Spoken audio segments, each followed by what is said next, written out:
Jaz bi se rad v imenu ekipe zahvalil vsem državljankam in državljanom za prihod na volišča v tako velikem številu.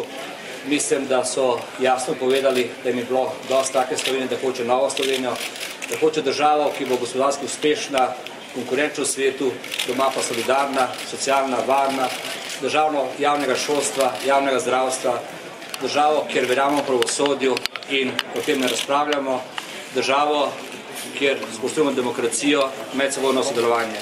In končno dobili bomo nasmehe na obrazu ljudi nazaj.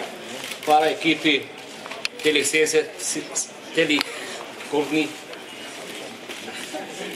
dni, je bilo 70?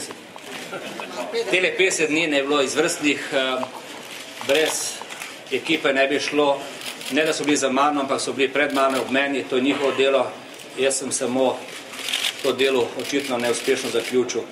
In hvala ste prišli v tem številu. Jutri je nov dan, ne govorimo danes o koaliciji nobeni, namreč najprej smo sami usedeli, pogovorili, kaj moramo narediti, potem pa naprej pogovori.